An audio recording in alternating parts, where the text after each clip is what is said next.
You know what I realised the other day? I don't actually think people realise when they're gossiping because most of us grew up with it. At family gatherings, you'd hear people talking about relatives, neighbours, friends, someone from work, and just think it was normal part of the household. But that's how conditioning works. We inherit habits without questioning them. What one generation does, the next accepts as normal. It becomes part of our family culture and our traditions. This isn't about blaming our parents and grandparents because they probably learnt it from generations before them. But here's what's interesting.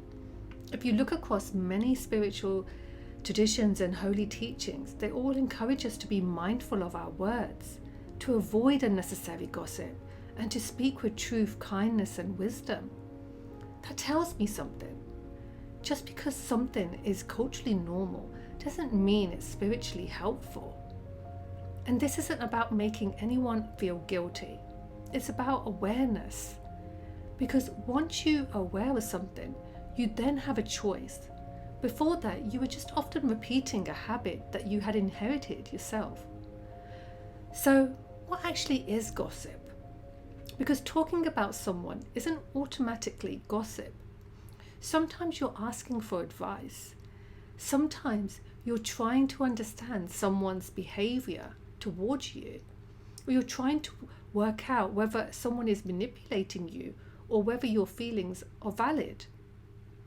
Sometimes you're protecting yourself, and these conversations have purpose. For me, gossip starts when the purpose changes, when you're judging someone, pulling them apart, trying to get someone else to agree with your opinion, or simply filling time talking about someone else's life. That's when it's worth asking yourself, why am I saying this? What am I hoping to get from this conversation? Am I looking for wisdom, or am I just looking for agreement? And if I'm really honest, I think sometimes we talk about other people's lives because without even realizing it, it distracts us from looking at our own. Now, here's the spiritual part. Nearly every spiritual path teaches that our words matter, not because we're being told not to speak, but because our words shape who we become. Every sentence is practicing something: compassion or judgment, humility or ego. And if your intention is to become closer to God, the Creator, the Divine, or simply becoming a better human being, then your everyday conversations matter more than you think. Here's another way to look at it. Pay attention to the energy. Think about how you feel after you've genuinely helped someone. You've listened, encouraged them, given them advice. Most of us walk away feeling lighter, more peaceful, like we've done something meaningful. Now think about a conversation when you spent 20 minutes talking about someone who isn't there. Sometimes you walk away feeling drained, heavy, like you've carried someone else's problems around with you.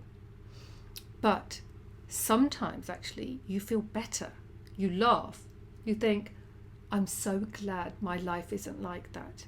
And if I'm honest, I think we've all done this at some point in our lives. Even with my own children, they tell me something about a friend. Of course I listen. They're trying to make sense of life. The question isn't whether we talk about people. The question is what happens next. Do we try to understand the situation with compassion, or are we starting to judge the other person? Because that's the difference. Now, here's the question. Why did that conversation make you feel good? Was it because I genuinely helped someone?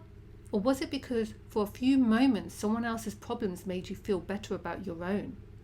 They are two different feelings. One comes from compassion and the other one comes from comparison. The comparison feeds the ego.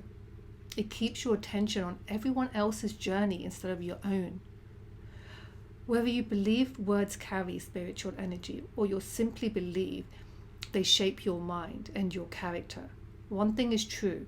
What you repeatedly practice, you repeatedly become. Every conversation is shaping your character. So maybe the next time You're about to say something about someone who isn't in the room. Just pause. Ask yourself, is this helping anyone, or is it just feeding my ego? Because that one moment of awareness could change who you're becoming. No guilt, no shame, just awareness.